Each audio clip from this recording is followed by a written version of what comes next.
अस्सलाम वालेकुम students.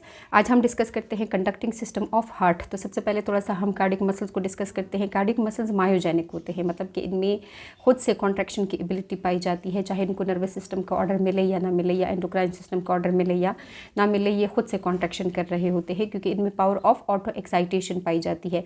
Excitation का मतलब ये होता है कि सेल के अंदर कुछ इस किस्म की चेंजेस का आ जाना जिसकी वजह से सेल अपना काम करने के काबिल हो जाए, जिस काम के लिए भी वो रिस्पॉन्सिबल होता है। तो जब सेल को एक्साइट कर दिया जाता है तो वो सेल अपना पर्टिकुलर काम करने के काबिल हो जाता है। तो जो नर्वस सिस्टम है या जो एंडोक्राइन सिस्टम है, इसका कितना इफ़ेक्ट होता है हमारे इस हार्ट बीटिंग के ऊपर, ये ओनली कंट्रोल कर सकते हैं हमारी हार्ट की बीटिंग के रेट को। रेट का मतलब ये है कि आपने ऑब्ज़र्व किया होगा कि एक्सरसाइज की कंडीशन में हमारी हार्ट बीटिंग फास्ट हो जाती है। इसी तरीके से जब हमें गुस्सा आया हुआ होता है तो हमारी हार्ट बीट फास्ट हो जाती है। जब हमें डर लग रहा होता है तो उस टाइम हमारी हार्ट बीट स्लो हो जाती है। तो डिफरेंट सिचुएशंस के दौरान में हमारा जो नर्वस सिस्टम है या जो हमारा एंडोक्राइन सिस्टम है, ये जस्ट हमारी हार्ट बीटिंग को इंक्रीज़ या डिक्रीज़ कर सकते हैं, लेकिन हार्ट बीट को इनिशिएट करना ये काम नहीं कर सकते हैं कभी भी नर्वस सिस्टम या एंडोक्राइन सिस्टम। अब यहाँ पे थोड़ा सा हम ये समझेंगे कि जो हमारी बॉडी के बाकी सेल्स हैं, मतलब कि कार्डिक मसल्स के अलावा, वो किस तरीके से एक्साइट हो रहे होते हैं। Other cells of our body respond to neurotransmitters. अब जिस तरीके से आपको पता ही होगा कि हमारी पूरी की पूरी बॉडी में न्यूरॉन्स का जाल बिछा हुआ होता है। यहाँ पर ये पॉइंट मैं आपको जस्ट एक ही सेल के कॉन्टेक्स्ट में बताती हूँ। ये हमारा न्यूरॉन है, ये इसके एक्सॉन टर्मिनल्स हैं, और ये हमारा कोई भी बॉडी सेल है। तो ये जो एक्सॉन टर्मिनल है, यहाँ से कुछ स्पेशल टाइप के केमिकल्स रिलीज़ होते हैं। उन केमिकल्स को हम नाम देते हैं न्यूरोट्रांसमीटर्स। चूँकि ये न्यूरॉन से रिलीज़ हो रहे थे इसलिए हम इन केमिकल्स को न्यूरोट्रांसमीटर्स बोल रहे थे, और ये न्यूरॉन का मैसेज आगे कन्वे करने के लिए रिस्पॉन्सिबल होते हैं। तो जो हमारा सेल होता है, इसके ऊपर रिसेप्टर्स मौजूद होते हैं। ये रिसेप्टर्स एक्चुअली प्रोटीन्स होते हैं। तो जब ये न्यूरॉन इस सेल को एक्साइटेशन का मैसेज देना चाहता है, मतलब इस सेल से काम करवाना चाहता है, तो यहाँ से मतलब कि एक्सॉन टर्मिनल से ये न्यूरोट्रांसमीटर रिलीज़ हो जाएंगे, और ये न्यूरोट्रांसमीटर्स आ जाएंगे और इन रिसेप्टर्स के साथ बाइंड हो जाएंगे। ये इन रिसेप्टर्स के साथ लिंक होने की एबिलिटी रखते हैं। तो जैसे ही न्यूरोट्रांसमीटर यहाँ पर अटैच होंगे तो अंदर का जो सेल है तो वो एक्साइटेबल स्टेट में आ जाएगा। तो इस तरीके से हमारी बॉडी के सेल्स न्यूरोट्रांसमीटर को रिस्पॉन्ड कर अपने अंदर जो है तो वो चेंजेस लाकर कोई भी काम करने के लिए अपने आप को काबिल बना लेते हैं। लेकिन जो हमारे मसल्स के सेल्स हैं, वो कोई भी न्यूरोट्रांसमीटर को रिस्पॉन्ड नहीं कर रहे होते हैं, क्योंकि वो खुद से अपने अंदर चेंजेस लाकर खुद से कॉन्ट्रैक्शन कर सकते हैं। नॉर्मली सेल रेस्टिंग की कंडीशन में जब होता है तो वो पोलराइज स्टेट में होता है। पोलराइज स्टेट का मतलब ये होता है कि सेल्स के अंदर और बाहर पोल्स बने हुए होते हैं, मतलब कि जो सेल है वहाँ पर इलेक्ट्रोनेगेटिव आइंस ज़्यादा होते हैं, इसलिए अंदर ज़्यादा इलेक्ट्रोनेगेटिविटी होती है, और बाहर इलेक्ट्रोपॉजिटिव आइन ज़्यादा होते हैं, इसलिए बाहर इलेक्ट्रोपॉजिटिविटी होती है, और ये जस्ट रेस्टिंग की कंडीशन में होती है, और इस कंडीशन को हम कहते हैं पोलराइज स्टेट। अब जब सेल को एक अप्रोप्रिएट स्टिमुलस मिल जाएगा, अप्रोप्रिएट स्टिमुलस का मतलब ये होता है कि कोई ऐसे स्टिमुलस जिसके पास एक ख़ास अमाउंट में एनर्जी होती है, तो इस स्टिमुलस को अब ये सेल रिस्पॉन्ड करेगा, और इसकी जो पोलराइज कंडीशन होगी ये डीपोलराइज हो जाएगी, मतलब इसके आइंस इम्बैलेंस हो जाएंगे, नेगेटिव और पॉजिटिव चार्जेस मिक्स हो जाएंगे, और यहाँ पर एक्शन पोटेंशियल डेवलप हो जाएगा, मतलब ये सेल काम करने के काबिल हो जाएगा, मतलब कि ये एक्साइटेबल स्टेट में आ जाएगा। जब एक्शन पोटेंशियल का प्रोसेस हो जाएगा, मतलब सेल अपना काम परफॉर्म कर लेगा, उसके बाद सेल अपने आप को दोबारा से रिपोलराइज करने की कोशिश करेगा, मतलब एक तरफ वो पॉजिटिव चार्जेस बना देगा और दूसरी तरफ वो नेगेटिव चार्जेस बना देगा। तो इस तरीके से रिपोलराइजेशन की कंडीशन या स्टेट दोबारा से रीगेन कर ली जाती है। तो ये एक नॉर्मल कंडीशन की बात होगी। अब अगर हम इस बॉडी सेल को देखें तो इसके लिए अप्रोप्रिएट स्टिमुलस क्या था? इसके लिए अप्रोप्रिएट स्टिमुलस ये न्यूरोट्रांसमीटर का रिसेप्टर्स के साथ बाइंड हो जाना था। बाकी अंदर इस सेल की चेंजेस आती रहती है, लेकिन जो हमारे मसल्स के सेल्स हैं तो वो इस तरीके कार से काम नहीं कर रहे होते हैं।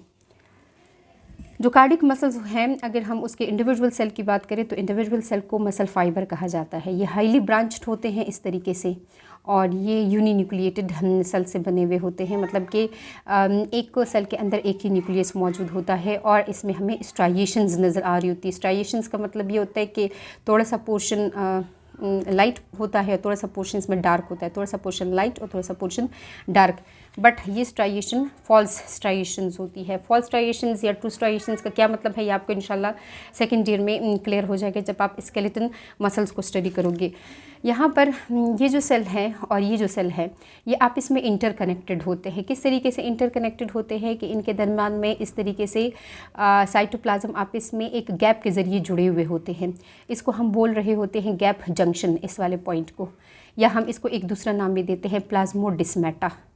तो प्लाज्मोडिस्मेटा कनेक्शन पॉइंट है बिटवीन द टू सेल्स। और ये जो आप खाली जगह देख रहे हो इन दो सेल्स के दरमियान में, इस गैप को जो कि दो सेल्स के दरमियान में मौजूद है, इसको हम बोल रहे होते हैं इंटरकलेटेड डिस्क। और ये हमें डार्क अपीयरेंस दे रहा होता है। डार्क अपीयरेंस क्यों ये दे रहा होता है, क्योंकि यहाँ से जब लाइट गुजरती है, मतलब कि ऐसे यहाँ से और यहाँ से, तो वो लाइट दोबारा से हमारी आंखों पे नहीं पड़ती है, इसलिए ये जगह हमें डार्क नज़र आ रही होती है। ये वाला पोर्शन है जो दो सेल्स के दरमियान में है, ये वाला। तो इसलिए ये जगह, ये इंटरकलेटेड डिस्क वाला पोर्शन हमें डार्क नज़र आ रहा होता है। ये मैंने हल्का सा एक ब्रीफ आइडिया आपको दिया अबाउट द कार्डियक मसल्स। अब हम अपने एक्चुअल टॉपिक की तरफ आते हैं, यानी कि कंडक्शन सिस्टम को समझते हैं। हमारे हार्ट की दीवारों में कुछ स्पेशल टाइप के सेल्स ग्रुप की सूरत में अरेंज हुए होते हैं और उनको हम बोलते हैं प्लेक्सिस। अब जिस तरीके से यहाँ पर मैंने सेल्स को अरेंज किए हुए, लेकिन ये तो गोल गोल से सेल्स अरेंज किए हुए मैंने। एक्चुअली में तो जो हार्ट के मसल्स होते हैं वो तो लंबे लंबे से होते हैं, वो तो स्ट्रेंड्स की सूरत में होते हैं, वो तो फाइबर्स की तरह होते हैं। तो ये जो प्लेक्सिस है ये डिफरेंट लोकेशंस में लोकेटेड है। मतलब कि एक हमारे पास प्लेक्सिस ये है जो कि राइट एट्रियम के राइट साइड पे टॉप पर मौजूद है, जहाँ पे सुपीरियर वेना कावा और इंफीरियर वेना कावा ओपन हो रहे होते हैं।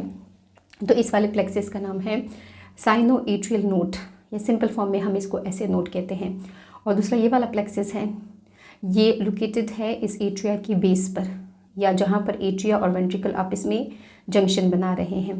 इस वाले प्लेक्सिस का नाम है एवी नोड, या इसका दूसरा नाम है एट्रियो वेंट्रिकुलर नोड। अब एक ये वाला हमारे पास हमने प्लेक्सिस है, ये प्लेक्सिस कहाँ पर लोकेटेड है, ये इंटरवेंट्रिकुलर सेप्टम है।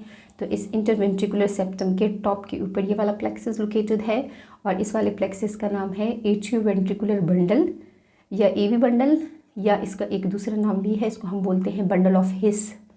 इस बंडल ऑफ हिस से एक लेफ्ट साइड पे ब्रांच एराइज होती है और एक राइट साइड पे ब्रांच एराइज होती है।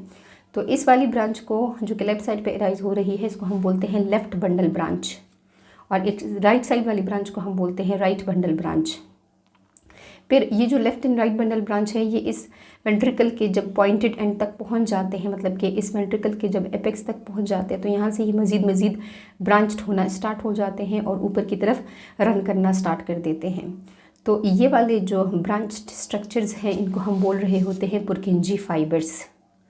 अब ये सारे मतलब कि ऐसे नोड या एवी नोड या बंडल ऑफ हिस या right and left bundle branch, ये पुरकिंजी फाइबर्स, इन सब को हम बोल रहे होते हैं कि ये कंडक्शन सिस्टम है। कंडक्शन सिस्टम के ये डिफरेंट कंपोनेंट्स हैं, क्योंकि ये सारे प्लेक्सिस और इनके ब्रांचेस और इनके ये जो पुरकिंजी फाइबर्स वगैरह, ये सारे कंबाइन एक कोऑर्डिनेटेड वे में काम कर रहे होते हैं और हमारे हार्ट बीटिंग के लिए रिस्पॉन्सिबल होते हैं। कैसे रिस्पॉन्सिबल होते हैं?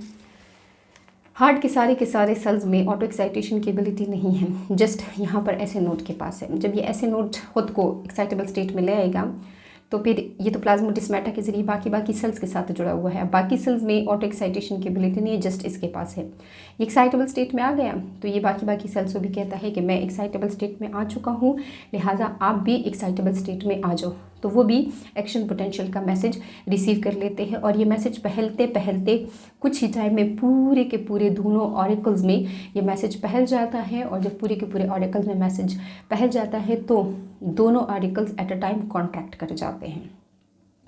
फिर मैसेज पहुंचता है एवी नोड तक। तो एवी नोड जब मैसेज रिसीव करता है ऐसे नोड से, तो ये डायरेक्ट आगे की तरफ मैसेज नहीं ट्रांसमिट करता है, बल्कि ये डिले कर देता है उस मैसेज को। डिले इसलिए कर रहा होता है ताकि जो एट्रिया है उसको टाइम मिल जाए कि वो प्रॉपर्ली अपना काम कर सके, मतलब कि वो प्रॉपर्ली ब्लड वेंट्रिकल में फेंक सके। अगर ये जो एवी बंडल है, जो एवी नोड है, अगर ये डायरेक्ट मैसेज आगे पहुंचा दे एवी बंडल तक, तो फिर तो इसका मतलब ये है कि एट्रिया और वेंट्रिकल दोनों एट अ टाइम कॉन्ट्रैक्ट करेंगे। लेकिन ऐसा होता तो नहीं है, एट्रिया तो पहले कॉन्ट्रैक्ट करते हैं, वेंट्रिकल बाद में कॉन्ट्रैक्ट कर रहे होते हैं। तो इस चीज़ को इंश्योर बनाने के लिए एवी नोड मैसेज को डिले करता है। मैसेज पर जब एवी बंडल या बंडल ऑफ हेस या जो right and left bundle branches और इन पुर्किंजी फाइबर्स के पास आ जाता है तो जो वेंट्रिकल्स है तो फिर वो ऑरिकल्स के बाद कॉन्ट्रैक्ट करते हैं। और जो हमारे पास पुर्किंजी फाइबर्स है इसकी ब्रांचेस ऊपर ऊपर की तरफ जा रही है, तो इट मीन कि जो वेंट्रिकल्स है इसकी कॉन्ट्रैक्शन ऊपर की तरफ लग रही होती है, क्योंकि जो वेंट्रिकल्स है वहाँ से जो पाइप्स इराइज हो रही है, मतलब कि जो पल्मोनरी ट्रंक है या जो एओर्टा है तो वो दोनों तो ऊपर की तरफ ब्लड को पैंक रही होती है, इसलिए पुर्किंजी फाइबर्स ऊपर की तरफ जोर लगा रहा होता है। तो यहाँ पर मैंने लिखा भी हुआ है कि जो एट्रिया है वो पहले कॉन्ट्रैक्ट करता है और वेंट्रिकल फिर बाद में कॉन्ट्रैक्ट करते हैं, और जो वेंट्रिकल है तो इनमें कॉन्ट्रैक्शन पावर अपवर्ड लग रही होती है। अब यहाँ पर जो ऐसे नोट है चूँकि काम सबसे पहले यहीं से स्टार्ट होता है, इसलिए ऐसे नोट को हम बोल रहे होते हैं पेस मेकर, और ये approximately 72 to 75 times auto excitation करता है पर मिनट। इसी बेसिस पर हम कहते हैं कि हमारा हार्ट नॉर्मल कंडीशन में 72 to 75 टाइम्स बीट कर रहा होता है पर मिनट। और यहाँ पे मैंने लिखा भी हुआ है कि जो एवी नोड है तो वो डिले कर देता है एक्शन पोटेंशियल को। तो ये तो हमने इस कंडक्शन सिस्टम के डिफरेंट कंपोनेंट्स को पढ़ लिया। अब यहाँ पर आपने इनकी लोकेशंस को याद रखना है। मैंने इसकी लोकेशंस को लिखा भी हुआ है। जो ऐसे नोड है वो right upper corner of the right auricle में लोकेटेड होता है। इस तरीके से जो एवी नोड है वो राइट ऑरिकल के फ्लोर पर लोकेटेड है, उसके बेस पर लोकेटेड है, या left lower corner of right auricle में लोकेटेड है। इसी तरीके से जो एवी बंडल है या जो बंडल ऑफ हेस है ये टॉप ऑफ इंटरवेंट्रिकुलर सेप्टम में लोकेटेड है, और जो बंडल ब्रांचेस हैं और पुर्किंजी फाइबर्स है ये वेंट्रिकल्स की दीवारों में लोकेटेड हैं। जो बंडल ब्रांचेस है वो इंटर वेंट्रिकुलर सेप्टम में लोकेटेड है और पुर्किंजी फाइबर्स वेंट्रिकल्स की साइड वाली दीवारों में लोकेटेड होते हैं। अब हम इसको बुक से भी पढ़ते हैं। Conducting system of heart, the heart will go on beating after it has been cut right out of the body. अगर आप हार्ट को बॉडी से बाहर निकाल लाओ, जिस तरीके से जब हम फ्रॉक की डाइसेक्शन करते हैं तो फ्रॉक का हार्ट बाहर निकाल लाते हैं, तो उस टाइम भी फ्रॉक का हार्ट कंटिन्यूसली बीटिंग कर रहा होता है। या जब ह्यूमन की ओपन हार्ट सर्जरीज हो रही होती है, जब हार्ट को बाहर निकाला जाता है तो उस टाइम भी जो हार्ट है तो वो बीटिंग कर रहा होता है, क्योंकि जो कार्डिक मसल्स होते हैं वो मायोजेनिक होते हैं, मतलब कि उनमें कॉन्ट्रैक्शन की एबिलिटी खुद से पाई जाती है। It's rhythmic contraction arises from with in the muscles itself. Cardiac muscles has an intrinsic rhythmicity that allows the heartbeat to originate in and be conducted through the heart without extrinsic stimulation। अंदर ही इसके कुछ changes arise होती है जिसकी वजह से जो muscle cells है तो वो कॉन्ट्रैक्शन कर जाते हैं, बाहर से इसको किसी किस्म का कोई भी स्टिमुलेशन नहीं मिल रहा होता है।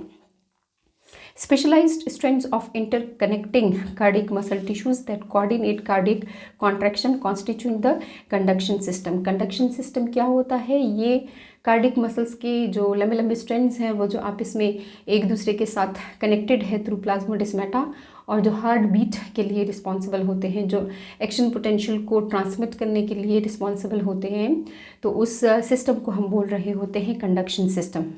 The conduction system constituents the cardiac cycle. और इन कंडक्शन सिस्टम का क्या काम होता है? इनका काम ये होता है कि इन्होंने कार्डिक साइकिल को परफॉर्म करना होता है, मतलब हार्ट की कॉन्ट्रैक्शन और रिलैक्सेशन के लिए ये रिस्पॉन्सिबल होते हैं। The components of conduction system are, first है साइनोएट्रियल नोड, सेकंड है एट्रियोवेंट्रिकुलर नोड, थर्ड है एट्रियोवेंट्रिकुलर बंडल यानी कि बंडल ऑफ हिस, और इसके साथ इसकी right and left bundle branches, और कंडक्टिंग मायोफाइब्रिल्स यानी कि पुर्किंजी फाइबर्स। अब हम साइनोएट्रियल नोड को पढ़ते हैं कि ये शॉर्ट फॉर्म में इसको हम ऐसे नोड कहते हैं, और ये स्पेशलाइज्ड प्लेक्सेस होते हैं कार्डिक मसल्स के, एम्बेडेड होते हैं in the upper wall of the right atrium. It is close to where vena cava enter into the atrium, as SA node has been developed from the sinus venosus and has become a part of the atrium, so it is called as sinoatrial node। sinoatrial node इसको क्यों कहा जाता है? क्योंकि ये develop हुआ है from sinus venosus. Sinus venosus क्या होता है? ये एक्चुअली में फिश, एम्फीबियंस या रेप्टाइल्स के हार्ट का एक चैम्बर होता है जिसको हम बोल रहे होते हैं साइनस विनोसिस, और ये ऐसा ट्यूबुलर होता है, ट्राइंगुलर शेप्ड होता है। इसमें ऊपर की जानिब दो पाइप्स ओपन हो रही होती है, और ये सुपीरियर वेना कावा वाली पाइप्स होती है, और एक नीचे की तरफ से पाइप ओपन हो रही होती है, इसमें ये इन्फीरियर वेना कावा होती है। और ये डिऑक्सीनेटेड ब्लड रिसीव करता है और फिर ये डिऑक्सीनेटेड ब्लड ये राइट एट्रियम में डाल देता है। लेकिन ये तो फिश, एम्फीबियंस और रेप्टाइल्स के हार्ट में होता है। हमारे हार्ट में इस तरह का केस नहीं है। हमारे हार्ट में ये साइनस वेनोसिस रिड्यूस हुआ है और इससे ऐसे नोड बन चुका है, यानी कि साइनो एट्रियल नोड इससे बन चुका है। There is another specialised group of cardiac muscle fiber जिसको हम बोल रहे होते हैं एट्रियोवेंट्रिकुलर नोड्स, और सिंपल फॉर्म में हम इसको एवी नोड कहते हैं। और ये कहाँ पर लोकेटेड होते हैं? Near the junction of right atrium and right ventricle. AV node is connected to a strand of specialised muscles in the ventricular septum, और उसको हम बोल रहे होते हैं एट्रियोवेंट्रिकुलर बंडल, या उसको हम बंडल ऑफ हिस कहते हैं। This bundle passes through a small opening in the fibrous skeleton to reach the interventricular septum where it divides into two form right and left bundle branches. अब यहाँ पर देख भी सकते हैं कि ये जो एवी नोड है, यहाँ से जो फाइबर्स हैं तो वो एक स्मॉल ओपनिंग के ज़रिए, ये जो इस राइट एट्रियम की दीवार में स्मॉल सी ओपनिंग है तो यहाँ से ये निकलेगी और ये आ जाएगी इस वाले पोर्शन में। ये एक्चुअली में फाइब्रस स्केलेटन है। फाइब्रस स्केलेटन का मतलब ये होता है कि ये दागों से बना हुआ एक स्केलेटन की तरह एक्ट कर रहा होता है। ये वाला पोर्शन सख्त होता है ना, तो उसमें एक सुराख के ज़रिए घुसकर ये इस बंडल ऑफ हिस तक पहुंच जाता है। और ये जो बंडल ऑफ हिस है तो फिर ये right and left bundle branches में डिवाइड हो जाता है। अच्छा, फिर ये मज़ीद ब्रांचेस बना लेता है और ये एंडोकार्डियम जो सबसे बाहर वाली लेयर है, वॉल है हमारी हार्ट की, तो वहाँ तक पहुँच जाता है on either side of the interventricular septum to the apexes of the right and left ventricle respectively. The inferior terminal branches of the bundle branches are called as Purkinje fibers. ये जो पुरकेंजी fibres हैं ये specialised type के fibres होते हैं। Fibres धागों को कहा जाता है। अब इसकी क्या स्पेशलिटी है? इसकी स्पेशलिटी ये है कि इनका एक तो डायमीटर लार्ज होता है। मसल फाइबर, मैंने आपसे कहा कि मसल सेल्स को कहा जाता है, और दूसरा इसमें मायोफाइब्रिल्स कम होते हैं as compared to other cardiac muscle cells. Myofibrils क्या होते हैं? ये एक इंडिविजुअल सेल के अंदर ऐसे लंबे लंबे से दागिनुमा स्ट्रैंड्स होते हैं, और एक्चुअल में जो मसल है उसकी कॉन्ट्रैक्शन के लिए यही धागे रिस्पॉन्सिबल होते हैं, मतलब कि मायोफाइब्रिल्स रिस्पॉन्सिबल होते हैं। तो इनके पास कम अमाउंट में ये फाइब्रिल्स मौजूद होते हैं और and do not contract forcefully, और बहुत ज़्यादा प्रेशर के साथ ये पुरकेंजी फाइबर्स नहीं कॉन्ट्रैक्ट कर रहे होते हैं। Intercalated disc are well developed between the Purkinje fibers and contain numerous gap junctions. जो इंटरकलेटेड डिस्क है वो तो मौजूद है इस पुरकेंजी फाइबर्स के सेल्स के दरमियान में, लेकिन इनके दरमियान सेल्स के दरमियान में प्लाज्मोडेस्माटा का नंबर बहुत ज़्यादा है, मतलब कि सेल आसानी के साथ एक दूसरे को अपना मैसेज दे सकते हैं। As a result of these structural modifications, action potential travel along the Purkinje fibers much more rapidly than through other cardiac muscle tissues। तो ये आपने इम्पॉर्टेंटली बात याद रखनी है कि जो पुरकेंजी फाइबर्स है तो उनमें बहुत आसानी के साथ जो मैसेज है तो वो ट्रांसमिट हो जाता है as compared to other components of the conduction system, क्योंकि डिफरेंट मॉडिफिकेशंस मौजूद है इस पुरकेंजी फाइबर्स के स्ट्रक्चर में। इसका डायमीटर लार्ज होता है, इसके पास मायोफाइब्रिल्स कम होते हैं, इसमें प्लाज्मोडेस्माटा बहुत ज़्यादा होते हैं, सेल्स के दरमियान में कनेक्शंस बहुत ज़्यादा होती है, सेल्स आसानी के साथ एक दूसरे के साथ कम्युनिकेट कर पाते हैं, बहुत ज़्यादा फोर्स नहीं लगा रहे होते हैं। और फिर हमने ये कहा कि जो मैसेज है तो वो इस लिहाज से आसानी से पुरकेंजी फाइबर्स में ट्रैवल कर जाता है। Cardiac muscle cells have the capacity to generate spontaneous action potential. अब जो कार्डिक मसल्स के जो कंडक्शन सिस्टम में डिफरेंट कंपोनेंट्स हैं, मतलब ऐसे नोड है, एवी नोड वगैरह, इन सब के पास ऑटो एक्साइटेशन की एबिलिटी है, लेकिन सबसे पावरफुल ऑटो एक्साइटेशन की एबिलिटी किसके पास है? ऐसे नोड के पास। तो इसलिए जो ऐसे नोड है तो उसको हम बोल रहे होते हैं पेस मेकर। पेस मेकर हम क्यों कह रहे होते हैं? क्योंकि बात तो एक्चुअली ऐसे नोड से ही स्टार्ट होती है। अगर ऐसे नोड मैसेज को ओरिजिनेट ना करे, मैसेज यहाँ से स्टार्ट ना हो, तो पूरा का पूरा हार्ट कभी भी बीटिंग नहीं करेगा। तो अक्सर लोगों में ये जो ऐसे नोड है तो ये डैमेज हो जाता है, अपने सही तरीके से काम नहीं करता, तो फिर ऐसे लोगों की एक सर्जरी होती है। उनमें आर्टिफिशियली एक डिवाइस होता है जो कि ऐसे नोड की तरह एक्ट कर रहा होता है, और वो उनके स्किन के अंदर फिट कर दिया जाता है। फिर वही जो डिवाइस है वो उनके लिए ऐसे नोड की तरह एक्ट कर रहा होता है और उनकी हार्ट बीट नॉर्मल तरीके से परफॉर्म हो रही होती है। बाज़ लोगों के अंदर ऐसा भी हो सकता है कि जो एवी नोड है तो वो अपना काम प्रॉपरली परफॉर्म ना करे। तो अगर एवी नोड अपना काम प्रॉपर परफॉर्म नहीं कर रहा तो इट मीन के बंडल ऑफ हिस तक मैसेज नहीं जाएगा, और नीचे जितनी भी कंडक्शन सिस्टम है वेंट्रिकल्स की कॉन्ट्रैक्शन के लिए जो रिस्पॉन्सिबल होंगे तो फिर वो अपना काम नहीं करेंगे, तो इस लिहाज से वेंट्रिकल्स की कॉन्ट्रैक्शन में मसला आ जाएगा। तो इसलिए SA node as a pacemaker काम कर रहा होता है। When the heart beats under resting conditions approximately 0.04 second is required for action potential to travel from SA node to AV node. तो जो ऐसे नोड है वो जब एवी नोड तक अपना मैसेज पहुंच जाता है तो वो 0.04 सेकेंड का टाइम ड्यूरेशन ले रहा होता है। अब जब इस एवी नोड के पास मैसेज आ जाता है तो जिस तरीके से पहले ही हमने बात की कि ये डायरेक्ट उसी टाइम बंडल ऑफ हिस तक मैसेज नहीं पहुंच जाता, बल्कि ये डिले लेकर आ रहा होता है।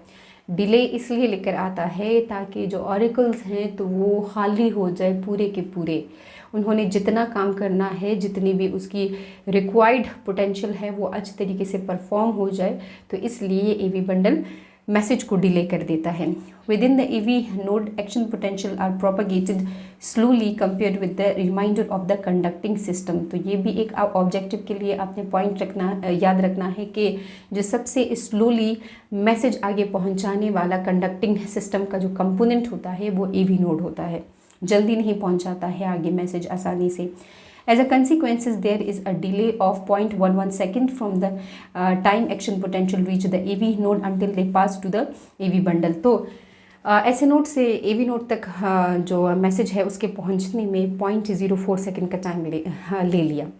फिर उस जो AV नोड है उसने 0.11 सेकेंड तक उस मैसेज को अपने पास रखा और फिर आगे ट्रांसमिट करेगा। तो जो एट्रिया है उनको टोटल कितना टाइम मिल गया अपने पूरे के पूरे एक्शन को परफॉर्म करने के लिए।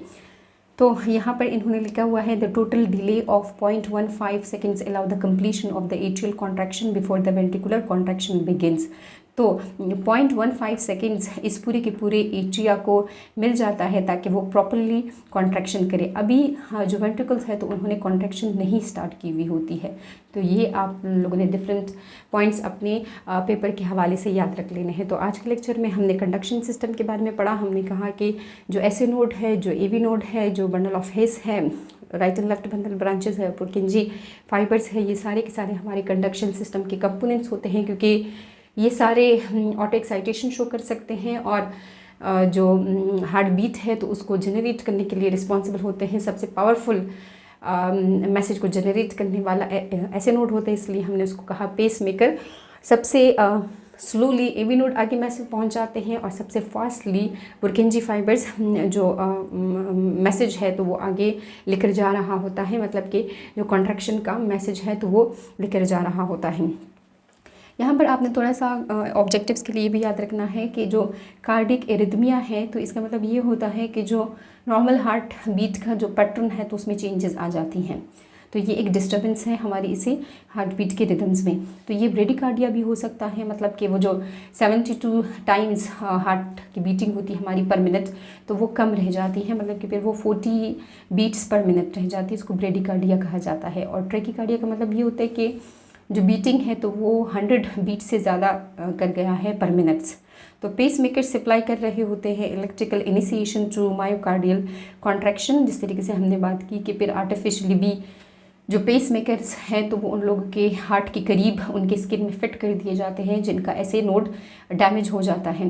The pacemaker is put surgically under the skin where it may be programmed, और फिर उसमें इंफॉर्मेशन ऑलरेडी पुट की हुई होती है कि कितने टाइम के बाद उसने मैसेज को जनरेट करना है, मतलब बीटिंग कितने टाइम के बाद उसने परफॉर्म करनी होती है। तो ये मैसेज ऑलरेडी उसके अंदर फिट हुआ होता है, प्रोग्राम्ड हुआ होता है, और देन इसको इम्प्लांट किया जाता है उस पर्सन के स्किन के करीब, उसके नीचे। It generate electrical rhythm at a set rate, so in this way arrhythmia are controlled. तो ये एक ट्रीटमेंट है, ये एक ऑपरेशन है इसी एरिथमिया को कंट्रोल करने के लिए।